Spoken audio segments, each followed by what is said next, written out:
Hello and welcome back to CCA League Season 4. This is going to be us going into the 5th week of CCA Golden Barracudas versus Siberian Squids. Now, this is a circuit where each, if you've been following us, it's going to be 6 teams in a group, round robin style. And so these teams have played through all of the other matches. This is their last one. Unfortunately, neither of them are going to be progressing to the playoffs. But they've both been holding their own. They haven't, they've all been able to at least win one set against some other collegiate team. And so I'm expecting some good matches here. How about you, DRF? Oh, absolutely. You know, I believe it might be these teams that are involved in some sort of circle of suck, as we have coined the term in the Splatoon community. But yeah, because everyone in their group has come out with a win so far. So that means there is a circle that exists here. I would have to look a little bit further into the details to see exactly what that entails. But we are very quickly ready to dive on into game number 1. This will be Splat Zones on Hagglefish Market. Love the matching splash tags. TZS is going to give me an earful for that one. But we are ready to roll, Echo. Let's take a look at these compositions. Both of them are running a heavy splatling. That is really interesting to see here. I love the choice, especially on Hagglefish, this really long map. Having something that's longer ranged here, having the wave break on the really flat map will help out a lot here. We also see Zuka from both sides, that splatter shot and that squeezer. They're both just going to be kind of charging it out here and waiting to see which team will be able to get that cooler, get the Zuka out, getting the chumps already online.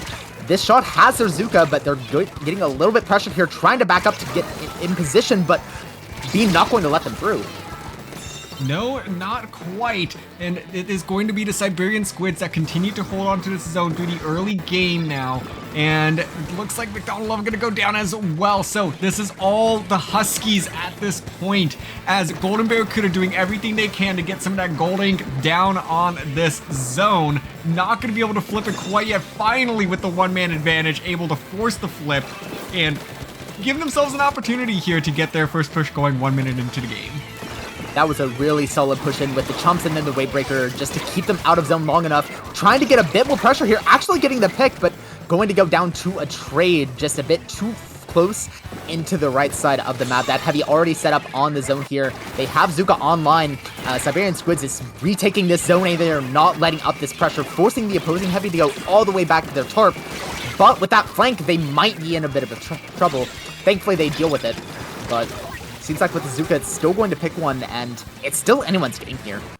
It really is. I mean, just going back and forth for now, you know, with these really interesting costs that these teams have brought out. We've been seeing like quite a few flanks, especially on the side of Golden Barracuda, which is kind of how they've been consistently gaining this zone. And it seems like that's going to be their key here to try to really gain control, as now we see 2 members going down on the Siberian Squids, make that a 3rd, and this zone will be in strong favor of Golden Barracuda, who should now be able to push up and start to really establish a defensive front. Yeah, especially since this heavy is so close to Wavebreaker. That's not the only special up. That tactical is online for Golden Barracuda. It's going to take a lot for Siberian Squids to get back here, but that Zuka is going to answer it.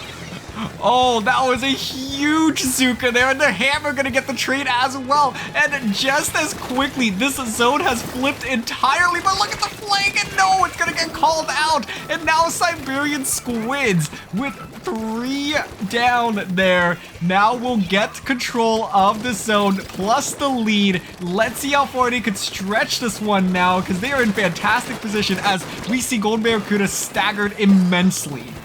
Yeah, notice how that heavy died first. That's going to be really unfortunate for Golden Barracuda. Backline going down early into a retake is going to mean there's so much more time for it to set up, so much more time before they get every special into position here. Though that pick on the L3 is going to mean a lot here. The Splash trying to strike to hold this zone. It's still in contest. The Squeezer goes down as well. The Splash is jumping in. It's still a scuffle for this zone. Golden Barracuda able to just force this through with man advantage, trying to keep it up with this Zuka, weakening the heavy, not quite getting it, but as it drops down, it's just able to put out the Wavebreaker and get set up, barely surviving here. Oh, man, Golden Barracuda now is just putting up a really good fight here, just trying to hold on to the zone the best that they can. This is such a very contentious game. Number 1, the Hammer gonna trade once again with McDonald Lover. Every single time there between those 2. One of these days, one of them will win it out, and it's going to come up big for their team. But for now, the Trip Strike going to come on in here and try to flip the zone, but it's not going to be any good yet. McPherson now going to get shut down as well on the squeeze. Golden Barracuda barely holding on. They might be able to get the lead from this as a result. Yes, they will. Siberian Squids trying everything they can to put as much ink on the zone as possible. Finally going to get the stall and the flip, buying themselves a little bit more time, but losing the lead in the process. There is still a minute left, and with Hagglefish zones, anything can happen. Already 2 down on Golden Barracuda. They don't have mid. They're going to be pushed back into their spawn here. They're not going to have that much time. Even though they have this Zuka, they have this chump, they have to get value out of it. They have to go almost now with these specials online if they want to get this retake. Here they come. McPherson trying to back up, giving a bit of space for Golden Barracuda, but 2 go down already. It's just a heavy, just a squeeze, so they're not going to be able to outpeak this, and it might be a recap for Golden Barracuda, as it's just Azuka getting called out by this Zap, that really effective cooler, letting them just hold forward on his own here. Oh, that was very well done there. A huge pick from the Zap on that right-hand side. Really opened things up for them initially, giving them the initial numbers advantage. And now Siberian Squids going to flip this zone with 5 seconds to play. A huge double from the end. Zap again. 2 down on either side. This is going to be a quick flip, though, for the remaining members of Golden Barracuda, ensuring that this game does not go into overtime. Golden Barracuda taking game number 1 in thrilling fashion there, Echo. I mean, that was just back and forth from start to finish. I can definitely see why this group has been so close. If every match has been like this one, oh my gosh. Definitely. I mean, this group within Division 3 has certainly been one of the closest groups. Death Roll being the only one that is still without a loss to their name. Dropping a few games here and there, but they're looking pretty good in this group. Everyone else, I mean, they had to really fight their way to get into playoff position here. But I think between Deathroll and Griffing, those two just established themselves very well early on and locked in their playoff positions coming into this week. So while this group is very, very close, unfortunately, the playoff race is just not very thrilling here because we already know what's going to happen. But nonetheless, that does not take away from how close this group has been otherwise. It has been very, very exciting, especially between Golden Barracudas, Tiger Shark, Farmingdale State Rams, and the Siberian Squids. I mean, these 4 have put on a show this season. Definitely. And I'd like to say also, just like, even if your team doesn't make playoffs, like, just putting in work here can mean a lot for your team, especially if, like, the bracket for this season doesn't reflect how previous seasons have been. Maybe this is your first CCA session, and it's just sort of getting a baseline. It could also be like, if you're coming from a previous season, your goal might just be to do better than you did previously. Or if you have like a roster shift, then that can mean a lot as well. So I think that matches still like this are still really important, even if they aren't really like deciding who's going to playoffs. Yeah, certainly. Yeah. You know, just really being able to find that position and to give yourself, you know, a nice ending, especially for some of these teams being their first season, especially like, for example, the Siberian Squids. This is the first time that they have joined us in the CCA. So, you know, I think for them, they're really looking to finish on a high note. And that way they can go into the off season with, you know, kind of just their heads held high and able to start to make some of those adjustments, start to get geared up for a couple of the off-season events, and then eventually Season 5 when that comes around. Yeah, for sure. There's still a lot of potential both of these teams are showing. I mean, we see the back and forth here. It's still anyone's game. Siberian Squids might have just barely gotten a win squeezed out of them, but they are far from being done right now. And we're going to be going into tower control on Museum here.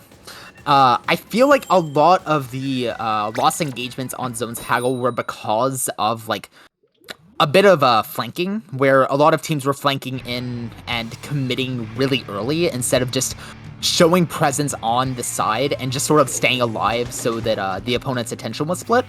I feel like this map is one where you're going to have to be a lot more careful going into the flank on, like, mid if they're pushing in. And so I think there's a lot more, the map's geometry allows for letting them create better flanks.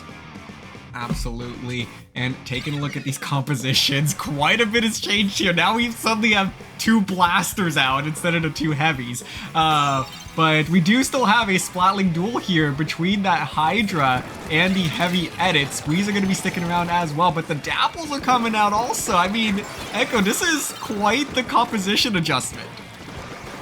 Yeah, most definitely, and that's going to be the Reslider Dapple as well, since they already have the cooler with the edit. Makes sense. It's just going to be a lot of a scuffle in mid. Can't quite grab the tower since both blasters are alive. It's going to be really unsafe for that. Hydra just keeping it pretty safe here. This Booyah Bomb coming out with the Booyah Bomb, or the bubble, even though it keeps the Trizuka at bay. That bubble, or Booyah is just going to go through here. A lot of specials being thrown out here. Golden Barracuda able to create that really nice 2v1, that team fight on the blaster, finishing it off, and once again getting a little bit of mid-control. Certainly, and now the cooler's going to be coming out as well. That's going to be a huge benefit here to Golden Barracuda, especially as they have a 2 down here. Make it, I think that might have been a delayed wipe, actually. So this first checkpoint will fall for free. They should be able to get almost all the way to this second checkpoint, but it looks like there is a player there ready to contest this. Make that 2. And they're able to punish the Dapple. Squeeze are finally going to go down as well. 2 more picks here, possibly. No, the Blaster is going to hold on for just a little bit, but not long enough. This will be the second checkpoint falling in favor of Golden Barracuda. This is going to be such a snowball here, DRF. This map is so heavily favored for the attackers. It's going to mean a lot if Siberian Squids can stop this. Every point matters at this point. That wave break trying to keep shots off of the range blaster for as long as possible. Not quite getting past 14, but honestly, that sort of push is a winning push on the Museum. This is going to be a lot for Siberian Squids to push back for. But again, this map is very snowbally, and unfortunately that bomb is going to harm this retake a little bit here, but it's not quite going to be enough to stop them for the rest of the game. Yeah, there's a little bit of a speed bump there as the bubble's going to be coming out. A little bit of a panic there, it seems. And the Reef Slider as well coming out. All these specials, I think, just coming out left and right from the Siberian Squid, just trying to not lose mid control. And you can't really blame them here, but they're ultimately going to lose out. A big loss there in that battle for the Siberian Squids, as they now are on the back foot once again. Golden Barracuda quickly riding this tower over halfway back to where they had left off with, and are in position to put more points on the board, possibly a KO. We're seeing a lot of gameplay from Siberian Squids. It tells me they're a little bit panicked here. They don't want tower to get past here, but it means they're all going in one by one here. The Dapple going in, trying to solve tower, and now the range blaster on top right with the Squeezer. Finally going to be able to get 2 down here, but still focus too much on tower. Not going to see that Booyah Bomb from XV, and that's going to be a push to 2.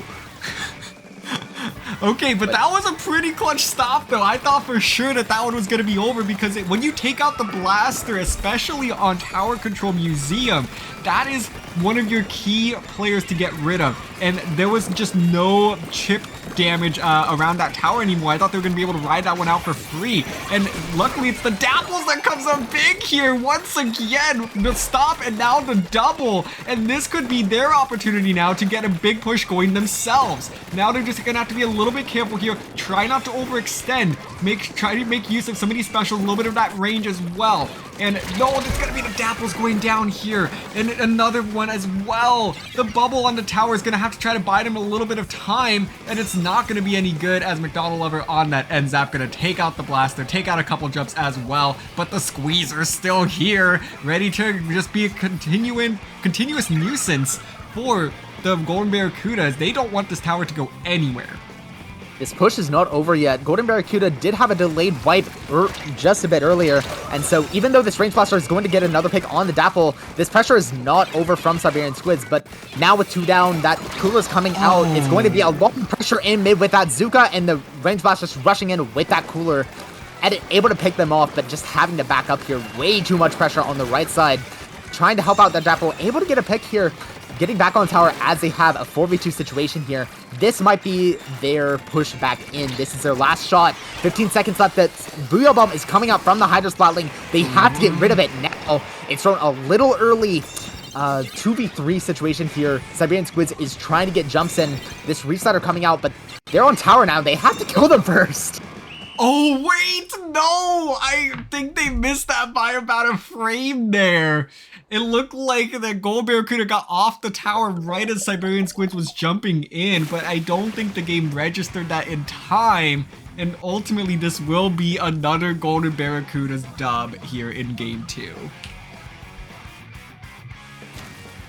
Yeah, I feel like, especially with neutral, it seemed like both of the teams were really even, as we saw before. But I think one thing that Siberian Squids was able to, one thing that Golden Barracuda did that sort of gave them the win here was they played a lot more defensively on when the opponent was pushing in. There were some moments where Siberian Squids, they, as I said before, they were a little bit panicked. Sometimes they were just going in and trying to shoot straight for tower, but didn't recognize there was someone on their bottom left or near the spinner that was eventually able to pick them off with a special or a stray shot. And so I feel like, especially on Tower Museum, the map is just going to be so snowball heavy where just a 1 or 2 picks like that and you have so many specials on the opposing team that are just going to flush you out and they get a really big push. Absolutely. You know, very well said there. You know, Golden Barracudas just did that, like, very well. Like, just continuing to ensure some of that aggression. I mean, the blasters, as we kind of said going into that, were very, very key players in that. But, I mean, the squeezer as well just came up big time and time again. You know, being able to utilize that splash wall and just kind of slow things down a little bit. But, you know, ultimately, it is Golden Barracuda that comes out on top in Game 2. Siberian Squids had a lot of really good stuff there, but it just weren't able to piece it into a big enough push. It seemed like that the stagger as well, just, they could not quite get 2 or 3 players down for long enough. I mean, that's also, you know, the effect of the cooler as well, and why that's so useful in this current stage of the meta. So, you know, it just seemed like that's, even when Siberian Squids got 2 or 3 down, they were just right back in the game and just could not capitalize on those moments at all. So a bit of a struggle there, but now we are looking towards game number 3, which will be Rainmaker on Eeltail Alley. And Echo, this one's gonna be fast. I mean, you know, Tower Control Museum can definitely snowball a bit, but you kind of have to go back and forth a little bit before things start to break open. But with Rainmaker Eeltail, I mean, you kind of get a little bit of that same thing, but it's gonna go even faster. Yeah, this map is very much mid. The entirety of mid is a choke point that is no man's land until someone gets a special.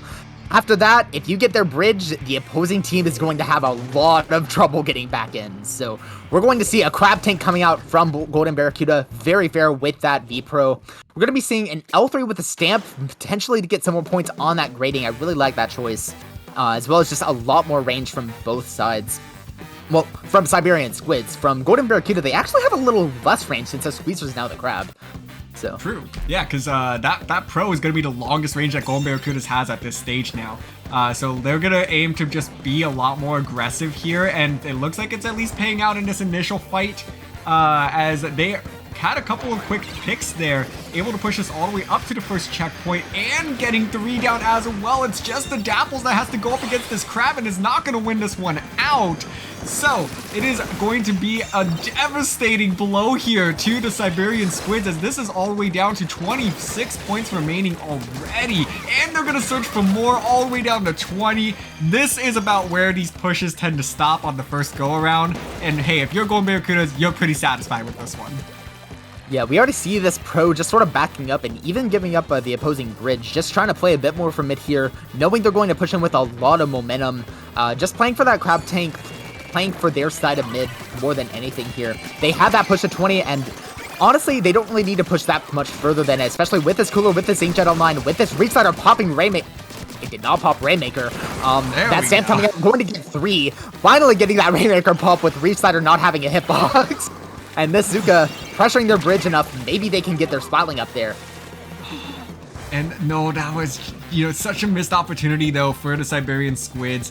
I do think that Trizuka came out a little bit early, but the Rainmaker actually gonna slip on through here and be able to get all the way to that first checkpoint just a little bit late. I mean, that splash wall definitely coming up clutch, slowing the Rainmaker carrier enough for this NZAP to come on in and get the pick before they let go of the checkpoint.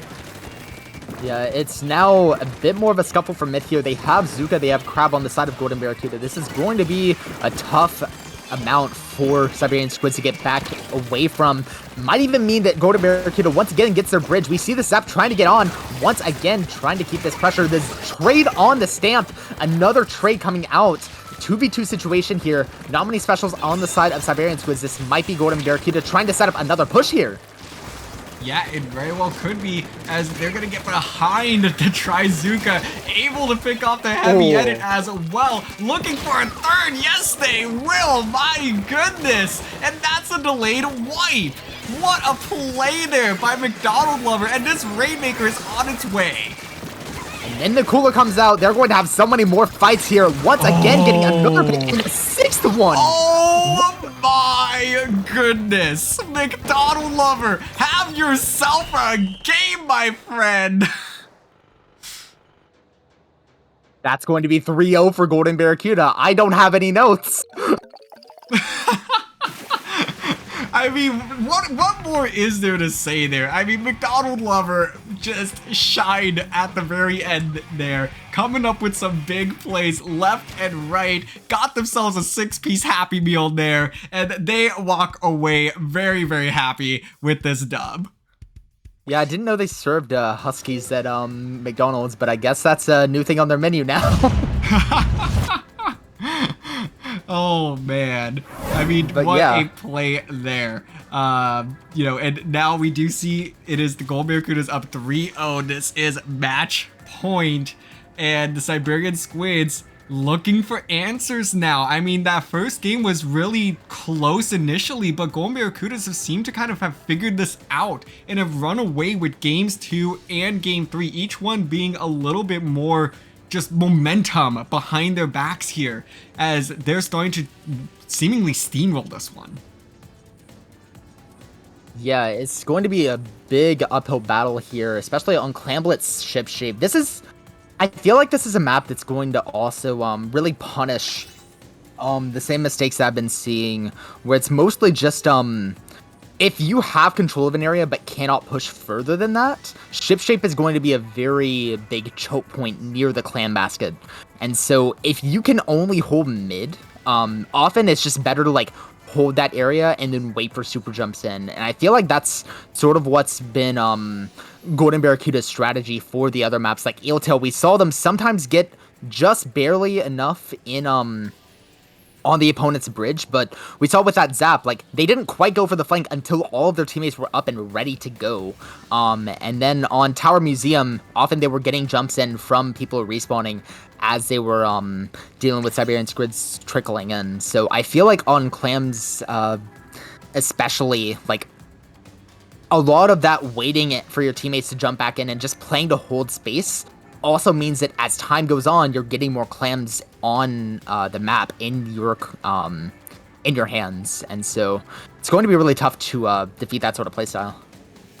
Absolutely, especially because of how gritty a game like Clamblet's ship shape can get. You know, I like to kind of equate this one to it's a little bit of mincemeat, a little bit of museum, in that these pushes can be very difficult to get started. And, you know, once you do, you can start to get a solid avalanche going, but a knockout here can be very, very difficult to achieve. So this is just going to be I don't know if it's going to be a back and forth battle, because Golden Barracuda has done an excellent job on, you know, a couple of the slower initial maps like Tower Control Museum, where they were doing a great job of holding that mid space and, you know, starting to chip away and then making the moves, like you said, once they saw, you know, for their teammates up and they had like that slight numbers advantage. That's exactly what they're going to do here as well. So that's what Siberian Squids needs to be careful of. You know, they need to be consistently just calling out the opponent's positions, trying to, you know, gather their numbers together, build up those specials, coordinate those specials on top of it. Because you really need to be coordinated here, because this is going to be very similar to that game number 2, I feel. So definitely just have to continue to communicate. That's really what this comes down to here for the Siberian Squids, and then they should be able to give themselves a chance here to find opportunities to possibly respond against the long aggressive holds that we see out of the Golden Barracudas. Most definitely. I feel like one of the biggest things is being able to use specials when all of your teammates are alive can be really helpful in especially on a map like this where there are just so many areas the opponent can really shirk or just hold space from. Like they can hold it on top left, on top right for the mid area, but they can also just hold it on the like lower court right under the clam basket. And so there are a lot of different angles that you have to watch, and if you use like something like Trizuka and they have all those different places they can go to, it might be a bit more effective if you have your teammates just sort of corralling them, herding them into one area as you just lob 3 shots and get 2.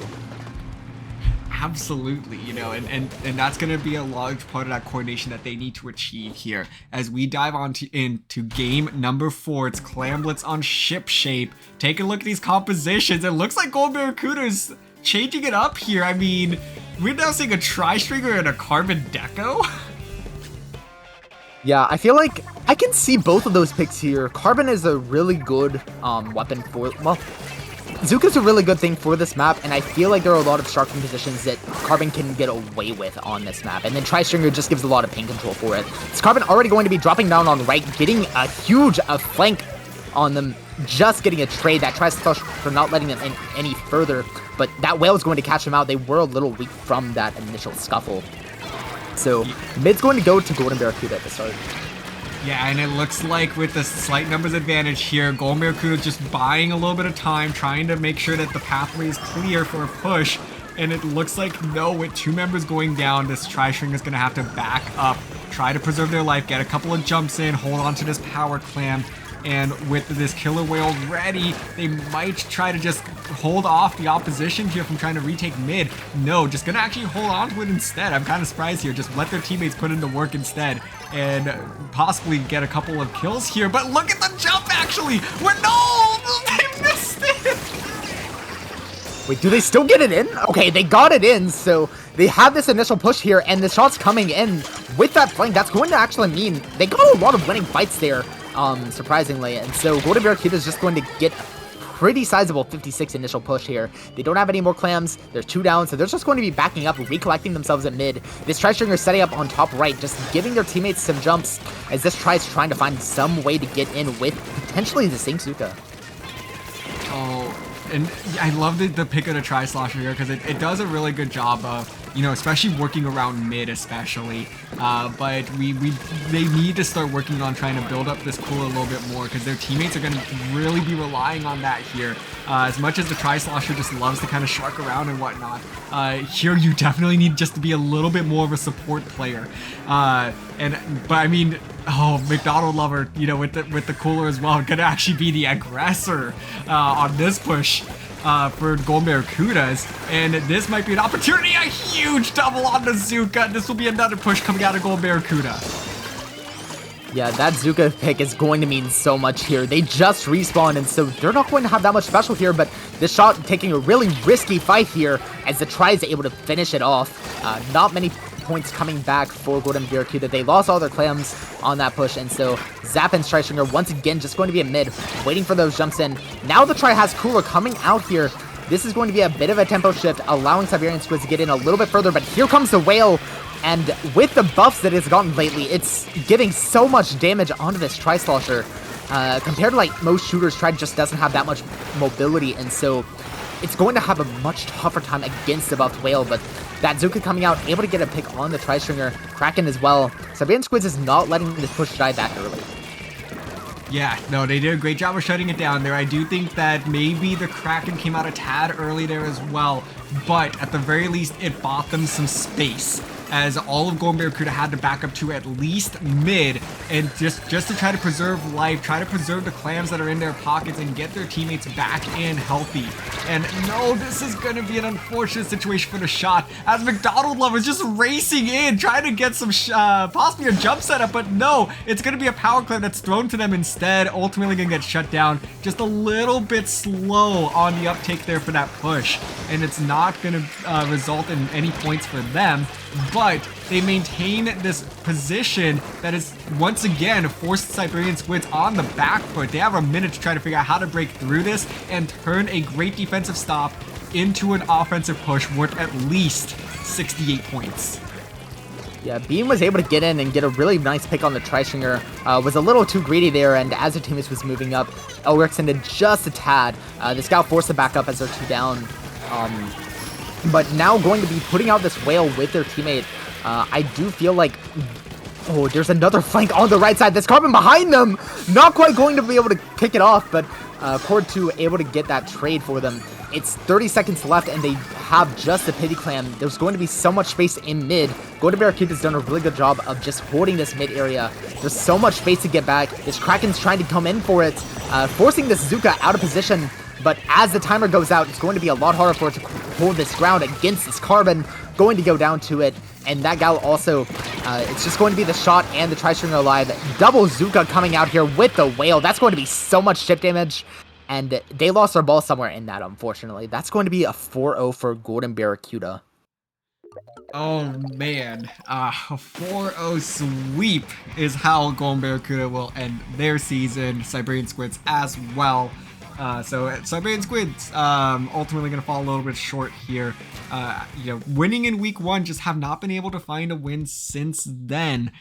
So definitely just a little bit rough there, but hey, I mean, they put on a great performance this season, especially it being their first go around here in the CCA. So hopefully they can finish this one with their heads held high, and start to get ready for the next one, because we certainly would love to have them back.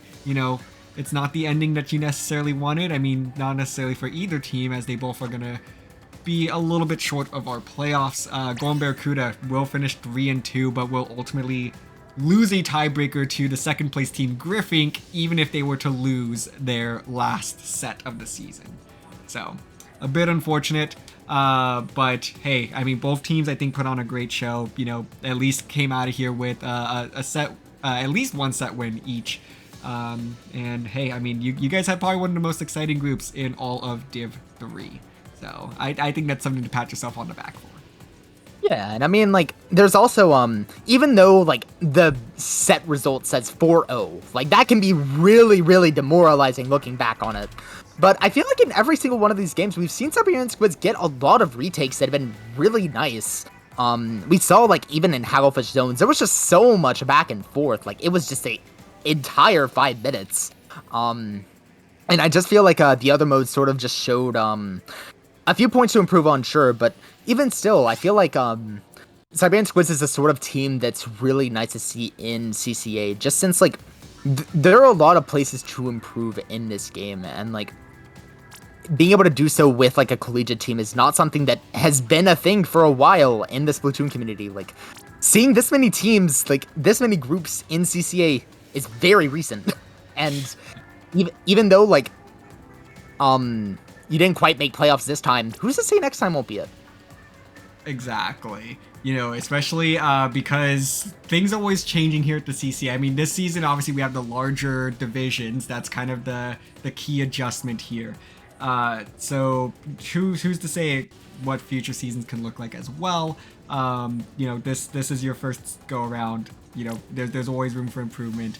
And I'm sure that we will see that as we progress into next season. I know in the off season, especially from the Siberian Squids, leading into season 4, we were pretty impressed with their first showing. I remember they got a couple of pretty notable wins in our seeding tournament. So that's why they're here in Division 3 in the first place, which is not super common for a brand new team to the CCA. So that's already a great first step in of itself. So now, like you said, who's to say that you can't come back, run it back in the same division next season, and you could very well punch your ticket to the playoffs.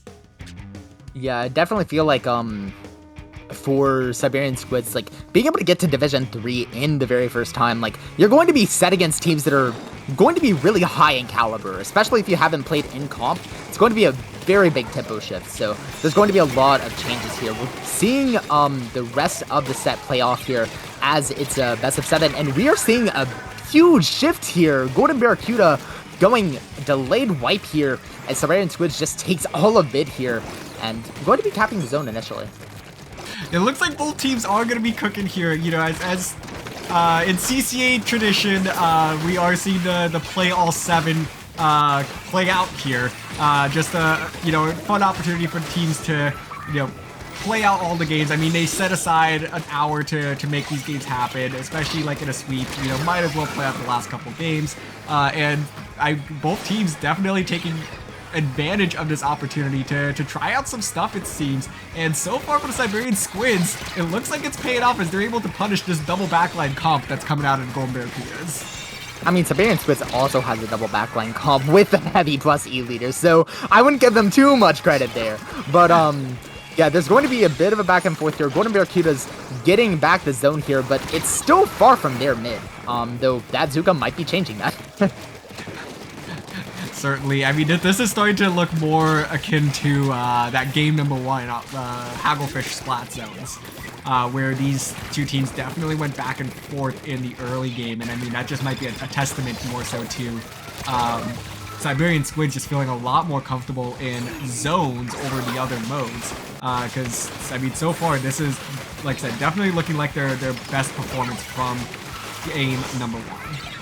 Yeah, we've seen 2 Zipcasters from the Slosher deck, and both of them have been getting a decent amount of value as well. So this is going to be really nice. Potentially their recap as well. This Rapid just going to be barely out of range with the Inkjet to try to pick off Lucky on the shot here.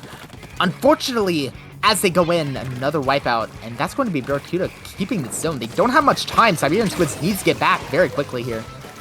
Yeah, they do, and all the way down to 15 ticks remaining. Should be able to punish this first player here. Able to get the neutral to zone. Yes, they will, but trying to do everything they can to hold on is the Golden Barracudas.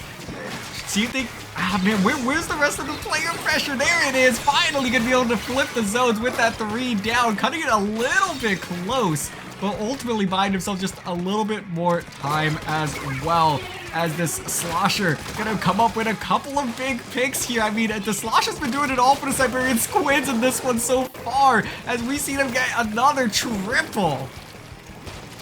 Yeah, I want to point out the geometry for Zipcast on this map is very awkward. We saw, like, at the very start, I wanted to point it out, there was, like, they tried to Zipcast the top left. They might be trying to go for it again, but, like, they're going to be trying to hit that right side more than the left just because there's so much grading on this map. It's just going to make it a lot harder to move around here, but they're still able to create a lot of pressure with it, almost picking up the Expo, biding a lot of time, but now with just the E-leader online, that's going to be a retake for Golden Barracuda, and this leader just keeping right zone painted neutral for long enough so their teammates can jump into them, maybe being able to get a recap, but they still have a 50 penalty to work through here. Oh, a nice double there from the X-Flaw, making a triple. A wonderful response there from the Golden Barracudas. Triple for triple, baby. And that is gonna be a big push now from the Golden Barracudas. Siberian Squids have notably in this set taken a while to recover from these wipeout scenarios. But this time it seems like they're moving a lot quicker as they quickly build up these specials. The Inkjet coming out as well, trying to neutralize the left zone. And the Zipcaster coming out as well, trying to cause a little bit more havoc. Not going to be able to find any picks this time, though.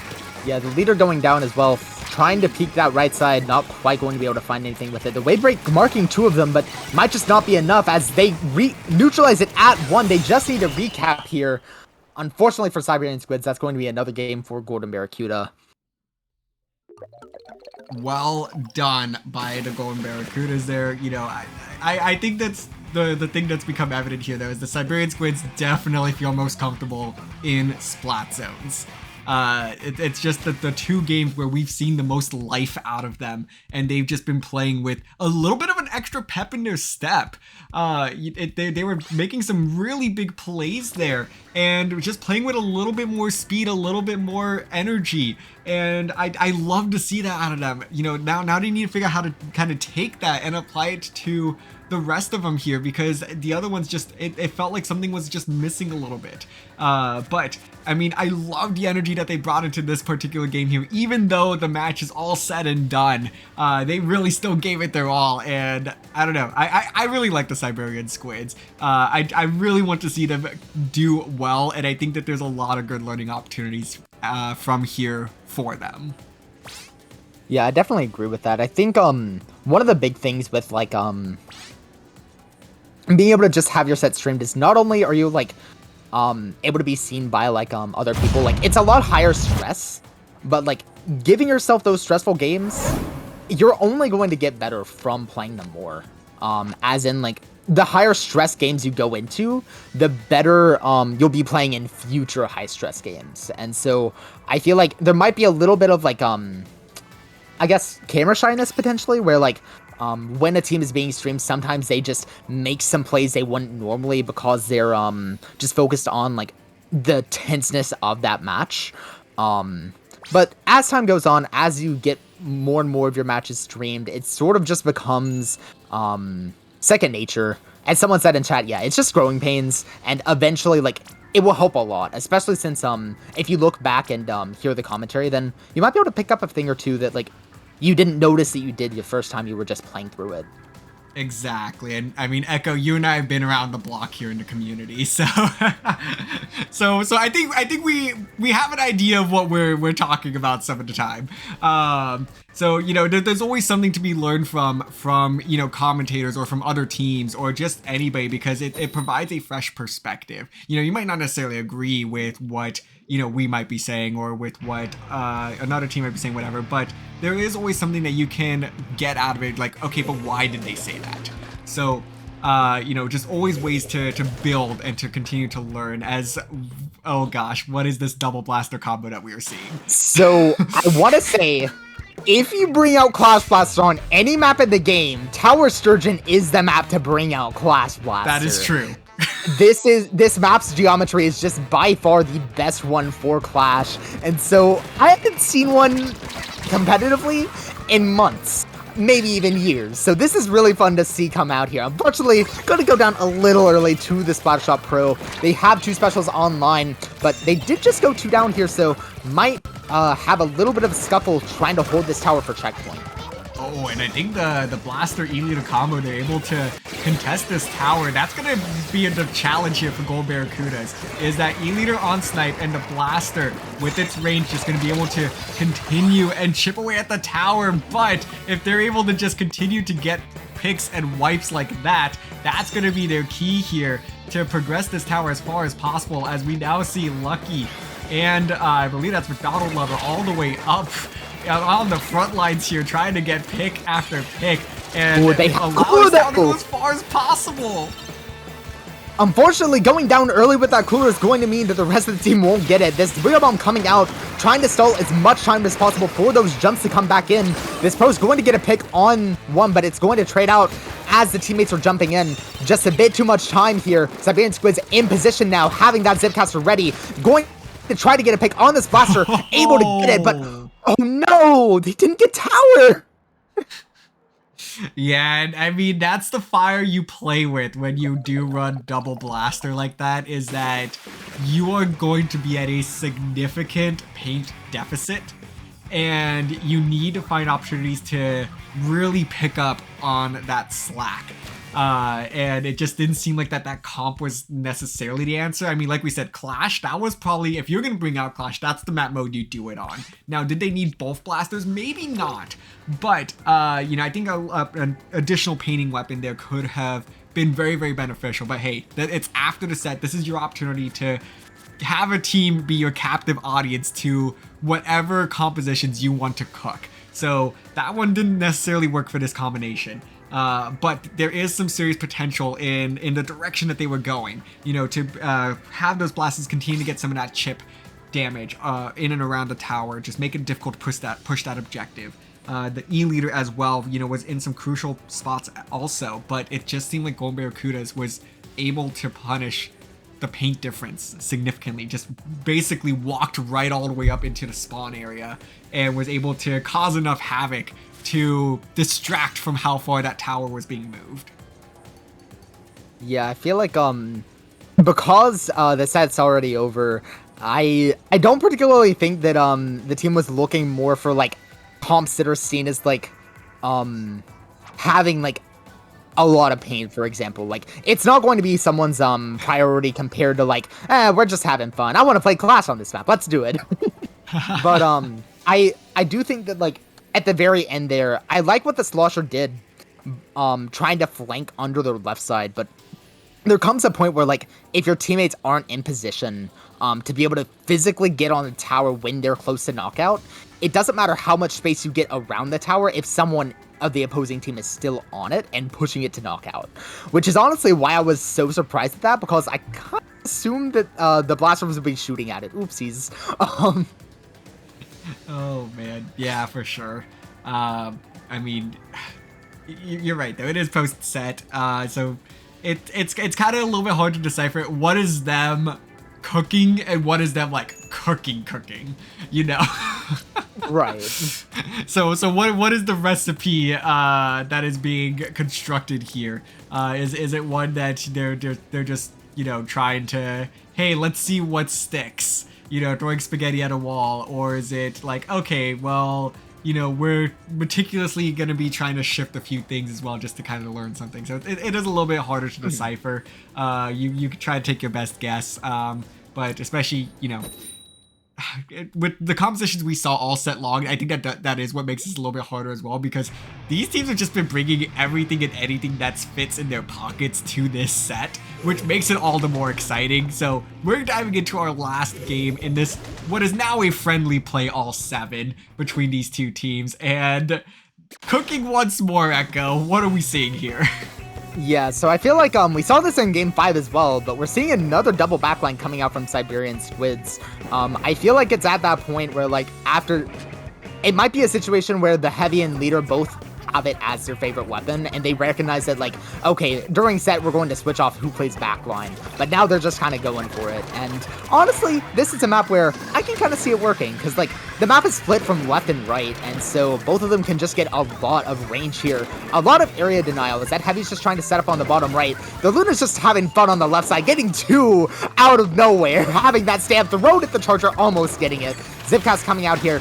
Leader's going to wave break and probably getting a bit of a push here at the very start. Oh yeah, but this, I mean, I don't know. The objective is really just not in play right here at the moment. It looks like they're both trying to get the pop here, but no one's able to get it quite yet. Finally, it's going to be the Siberian Squids able to get the pop, and we'll probably get a serious push going with finally 1 minute into the game. But it's going to be the Zap that's going to try to stop this. Yes, they will before they do go down, saving the first checkpoint and causing the wipeout as well. A huge stop there from the Golden Barracudas. Yeah, this is sort of just an echo, no pun intended, of the rest of this set that we've seen, where just so often Siberian Squids is able to win that neutral interaction. Golden Barracuda just has a really solid defense where they're consistently able to just stop Siberian Squids in their tracks here and keep up the pressure on their own offense. Their Rainmaker went down, sure, but they are not done with this pressure, but ooh, still getting that trade on a slosher flank, so Golden Barracuda going to get that initial checkpoint, and here comes an ink fact that might not even be it. Oh, but with 2 down, it is going to be a little bit tricky. The jumps coming in, so they will get a couple more points on the board. Those are crucial, especially just getting about 10 points beyond the checkpoint, because that really can be the difference maker in an overtime situation where the other team also would still need to get the checkpoint. So for now, that's going to be putting them in a great spot here, as they are now trying to get back into mid position, but with the numbers disadvantage to work with as well, it is going to be a little bit difficult as the Rainmaker gets shut down by the Charger. Yeah, and we're seeing that the Charger also has ink fact here, so that might be another push in for them. The Gao trying to get a pick on this Luna, but not quite getting it. It's Cooler coming out. Zuka is online. The stamp trying to be thrown, but that Cooler just stopping it in its tracks. I hate when it does that when I'm on Zuka. Oh my gosh. But here we're seeing that's the Zuka counter we've needed. If you want something consistent, then I might say Bubble. But you know what? It's done it enough. I'd say might as well. Cooler's the new Zuka counter. Heard it here first, folks. Absolutely. We're reshaping the meta live on the CCA. As we now see Golden Barracudas pushing this Rainmaker, tacking on a few more points, more than a few points now, all the way down to 17 points remaining. They might be able to get the pedestal. Yes, they will. The cherry on top of this 7-0 sweep in this play all 7 matchup. Yeah, this was really I do want to mention after sets like this it on one hand it does feel like there was a lot of back and forth, but there is something to be said about like the consistency of like how a team fares on defense. Where like Golden Barracudas consistently was just able to hold the opponent back so that they didn't really ever wipe on their defense. They sometimes wiped on their pushes, and that gave a lot of mid control away to the other team. But on defense, they usually never went more than 2 down. And I feel like we saw a couple of times where Siberian Squids, they staggered in just a little bit too much, especially on that Tower Museum game. But yeah, that's going to be it for this set. So Yeah, it is. So congratulations to the Golden Barracudas for finishing off their season with a 4-0 victory over the Siberian Squids. They will conclude their season 3-2, finishing above 500 here to, ultimately still going to miss playoffs like we mentioned. But hey, that's a really solid season performance, especially after the performance that we've seen out of Kutztown historically, last season as well. So kudos to them. They've done a fantastic job this season. Should be very, very proud of themselves. Siberian Squids going to finish the season 1-4, still getting a set win in week number 1. A solid showing nonetheless for a first-time team here in the CCA. So kudos to both teams. Thank you so much for playing this season, and we hope to see you all again in future seasons. I also hope to see y'all potentially in like Little Squid League or Low Wink, other tournaments, sort of like CCA, but open to any team, not just collegiate ones. I feel like that's the place where I've seen like I know Purdue sub power up, but like Mizuno's team just was always against when I was still on Dembo IHOP. We had such a rivalry going. I really love seeing collegiate teams like that just show themselves again and again in tourneys until they like suddenly just become like mid-level. It's really nice to see, and I feel like I've seen UCSD do that as well. So yes, I mean that would be at least my team. UCSD esports, at least the first iteration. We were very, very on top of playing in the other tournaments because the CCA really didn't exist yet. We had to make do with what we had with the other tournaments. But now CCA is here. A lot of these teams are testing comp out for the first time, or we're getting notable comp players come in and wanting to represent their university now too. So it's a great mesh of veterans and new players alike coming in here, and the best we could hope for is that they could take this and go out and continue to expand their gameplay and really put their names out there in the other tournaments as well, because there's so many fantastic tournaments that appeal to a lot of these teams here, like you said, Little Squid League, Low Ink, whatever it may be. So just continue to get on that grind, because there, like you said, there's a lot of teams that are on the up and coming. We've seen Ink Black, we've seen the Night Sharks, we've seen Grizz Co-workers Union all make a big splash in those outside events. yeah, most definitely. I really want to see just like it's really nice to see so much Splatoon growing at the collegiate level. I have to this is going to be sort of random, but I have to wonder how much like Salmon Run is going, because like some tournaments for Salmon Run has been going. I wonder if any college teams have just been, hey, let's enter a Salmon Run tournament, see how it goes. I kind of want to see that be a subset of CCA. Hey, if you want that. But overall, yeah, there are a lot of different directions you can go as a team, because like I know there are also a lot of collegiate players or collegiate teams that have like their own not college affiliated teams as well, that they sort of just push the game with. And so I feel like the goal of CCA is more to just foster that community at the collegiate level, whether it be like just someone coming in to play with their college group of friends, or if it's like a group who found each other through Splatoon and are wanting to push it together. I feel like both of those are extremely valid ways to approach the game, from like CCA being your starting point. And I really hope that just like all of them continue playing the game from this, because like that's sort of what we're trying to do. We're just fostering love for the game. Oh, for sure. And that's all it stems from.